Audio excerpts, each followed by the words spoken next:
Hello दोस्तों, बहुत बहुत स्वागत है आपका हमारे यूट्यूब चैनल पे। आइए आज पढ़ते हैं हम अपने एक नए टॉपिक के बारे में जिसका नाम है वृत्त। पहले जान लेते हैं वृत्त होता क्या है। कहेंगे कि अगर कोई स्थिर बिंदु दिया गया है और किसी स्थिर बिंदु के चारों तरफ अगर कोई कण एक निश्चित चाल से गति करती है तो वो कण, अगर मान लेते हैं कण हमारा दिया गया है ए है, ए जो है वो बिंदु के चारों ओर एक निश्चित चाल से गति कर रही है। कहेंगे कि वो जिस पथ पर गति करती है और वो दूरी समान हो, कहेंगे जो कण है हमारा उसका उस बिंदु निश्चित बिंदु से दूरी समान है। यहाँ पे देख रहे हैं तो आर दूरी है, यहाँ पे देख रहे हैं तो आर दूरी है, यहाँ पर भी देख रहे हैं तो आर दूरी है, यहाँ देख रहे हैं तो आर दूरी है, यानी वो दूरी समान है और वो चारों ओर उसके गति करती है। तो वो जिस रास्ते पर गति करती है वो रास्ता हमारा वृत्त के आकार का होता है। वो रास्ता किस आकार का होता है? वृत्त के आकार का होता है। कहेंगे किसी कण द्वारा किसी निश्चित बिंदु से चारों ओर अचर गति से जो रास्ते जिस रास्ते पर वो चलती है वो रास्ता हमारा वृत्त कहलाता है। अब वृत्त में कहेंगे कोई अगर वृत्त दिया गया है तो किसी वृत्त के जो निश्चित पॉइंट होता है उसको वृत्त का केंद्र कहते हैं। जो वृत्त का निश्चित पॉइंट होता है जिसके चारों ओर कण गति करता है वो निश्चित बिंदु हमारा केंद्र कहलाता है। और केंद्र से उस जो पॉइंट है हमारा उसकी दूरी वृत्त की त्रिज्या कहलाती है। जो केंद्र होता है उसका और जो कण होता है उसका दोनों का जो दूरी होता है वो हमारे वृत्त की त्रिज्या कहलाती है। इसको किससे डिनोट करते हैं? आर से डिनोट करते हैं। किसी भी संख्या से डिनोट कर सकते हैं। वैसे स्पेशली रेडियस होता है तो रेडियस का स्मॉल आर से दिखाते हैं इसको। अब अगर कोई बिंदु दिया गया है उसका केंद्र दिया गया है, अगर कोई वृत्त दिया उसका केंद्र दिया गया है O है और त्रिज्या का अगर दुगुना कर देंगे ये वृत्त का व्यास कहलाता है। व्यास को D से दिखाते हैं। तो वृत्त का व्यास क्या होता है? तो कहेंगे कि वृत्त की जो ये लंबाई होती है, जो रास्ता होता है उसका कण का, उस रास्ते पर अगर दो बिंदु ले लेते हैं, मान लेते एक बिंदु A है दूसरा बिंदु B है, तो दोनों बिंदु को अगर केंद्र से मिला करके खींच देंगे तो वो वृत्त का व्यास कहलाता है। यहाँ AB वृत्त का व्यास है। कहेंगे जो जिस रास्ते पर चलता है वो रास्ता हमारा वृत्त की परिधि कहलाता है। जिस रास्ते पर चलता है वो रास्ता वृत्त की परिधि कहलाता है। और परिधि बोले इसी को बोलते हैं परिमाप। परिमाप का मतलब होता है कुल लंबाई, यानी वो कुल लंबाई, वृत्त की कुल लंबाई कितनी होती है? कहेंगे वृत्त की परिधि ही होती है। और वृत्त की जो परिधि होती है वो बराबर होती है 2 पाई r के बराबर होती है। ठीक, अब आगे जानना है इसमें हमको कि जो वृत्त का क्षेत्रफल होता है वो कितने के बराबर होता है? कहेंगे क्षेत्रफल होता है पाई r स्क्वायर के बराबर होता है। किसी भी वृत्त का क्षेत्रफल निकालना है तो फार्मूला होता है पाई r स्क्वायर, और वृत्त की परिधि या परिमाप निकालना हो तो फार्मूला होता है 2 पाई r होता है। अब यानी अगर हमको परिधि या परिमाप निकालना हो या क्षेत्रफल निकालना हो, दोनों के लिए इंपॉर्टेंट क्या है? कौन सी वैल्यू है? कहेंगे r है जो वृत्त की त्रिज्या है। तो वृत्त की त्रिज्या दिया रहेगा किसी क्वेश्चन में, या वृत्त का व्यास दे देगा, और व्यास दे देगा तब भी हम त्रिज्या क्या करेंगे? निकाल लेंगे। क्योंकि व्यास क्या होता है? त्रिज्या के दुगने के बराबर होता है। त्रिज्या ये दोनों को मिला दिए तो वृत्त का व्यास बन गया। इसका मतलब अगर व्यास पता है उसका आधा कर देंगे तो क्या निकल जाएगा? त्रिज्या। या त्रिज्या दिया गया है और दुगना कर देंगे तो क्या निकल जाएगा? व्यास निकल जाएगा। यानी कोई कहे कि त्रिज्या और व्यास दोनों में संबंध क्या होता है?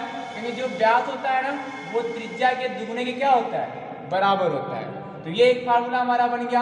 और एक फार्मूला है परिमाप का जो 2 पाई r है, और एक फार्मूला है क्षेत्रफल का जो पाई r स्क्वायर है।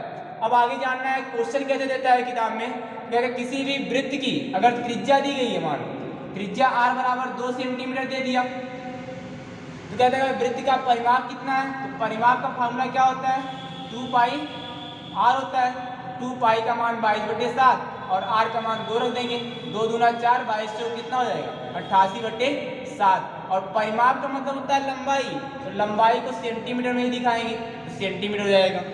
अगर ये कह देगा कि वृत्त का त्रिज्या दिया गया 2 सेंटीमीटर है और परिमाप न पूछ करके क्षेत्रफल पूछे तो क्षेत्रफल का फार्मूला होता है पाई r स्क्वायर, और पाई का मान कितना होता है? 22/7, और r का मान कितना है?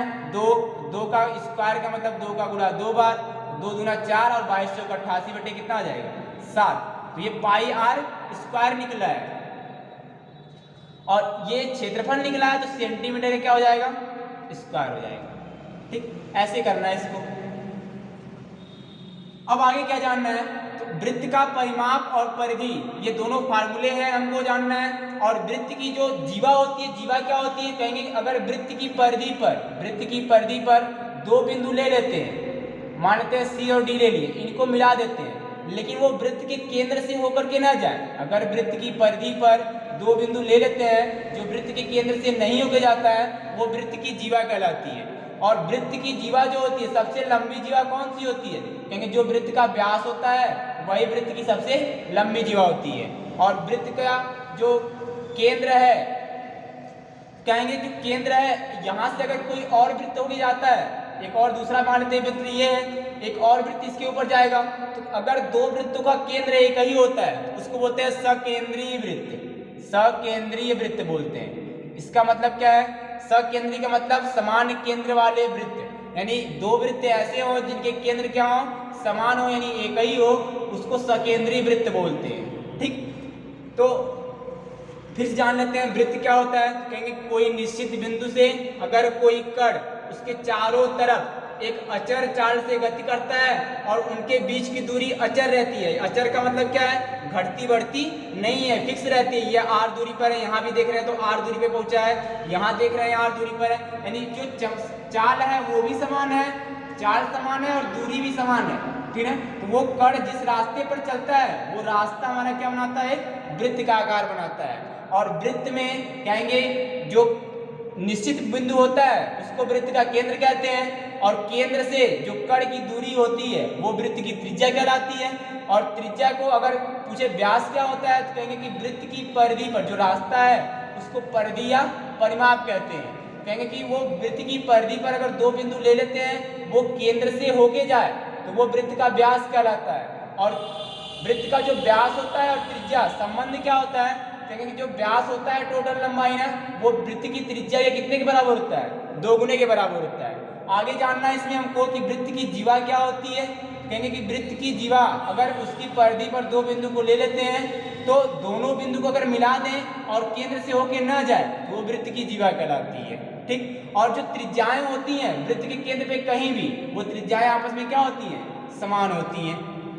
क्वेश्चन क्या देता है कि वृत्त की परिधि और परिमाप दोनों का फार्मूला होता है 2πr और वृत्त के क्षेत्रफल का फार्मूला होता है πr स्क्वायर। यानी हमको वैल्यू किसकी चाहिए, अगर परिमाप निकालना हो या क्षेत्रफल निकालना हो, सिर्फ वैल्यू हमको किसकी चाहिए, r की चाहिए, क्योंकि पाई का मान तो फिक्स होता है 22/7 लें या किसी क्वेश्चन के लिए 3.14 लेना पड़ता है, तो पाई का मान फिक्स है।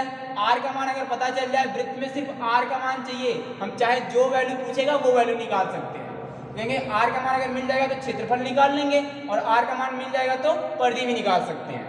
तो परिमाप जैसे मान लो r बराबर दिया गया 2 सेंटीमीटर है, हमको परिमाप निकालना है, फार्मूला होता है 2πr, 2π का मान 22/7 रख दिए, r का मान कितना रखना है 2, तो 2 दूना 4 और 22 चौक 88, नीचे क्या है 7, इतना सेंटीमीटर हो जाएगा। क्योंकि परिमाप का मतलब होता है लंबाई, परिमाप का मतलब लंबाई, तो लंबाई को सेंटीमीटर से डिनोट करते हैं। अगर क्षेत्रफल निकालना है तो क्षेत्रफल होता है πr स्क्वायर, तो पाई का मान 22/7 और r का मान कितना दिया है 2, स्क्वायर का मतलब 2 बार गुणा, 2 दूना 4 और 22 चौक 88/7, इतना सेंटीमीटर। इस क्षेत्रफल को किसे दिखाते हैं, स्क्वायर से दिखाते हैं, या इसी को लिख सकते हैं हम 88/7 स्क्वायर लिखे या वर्ग सेंटीमीटर लिखे, दोनों बात एक ही। किसी क्वेश्चन में ऐसे देगा, किसी का मात्रक है, मात्रक को स्क्वायर लिखे या वर्ग सेंटीमीटर लिखे, दोनों बात एक ही। तो ये वृत्त की परिभाषा हो गई, वृत्त में केंद्र हो गया, वृत्त की व्यास दी गई, वृत्त की त्रिज्या हो गया, जीवा हो गया, परिमाप हो गया, परिधि क्या होती है, क्षेत्रफल क्या होता है, सकेंद्रीय वृत्त क्या होते हैं। तो कहेंगे कि अगर दो वृत्त दिए गए हैं, दोनों का केंद्र एक ही है, समान है केंद्र, उसको सकेंद्रीय वृत्त कहते हैं, लेकिन त्रिज्या अलग अलग होगी।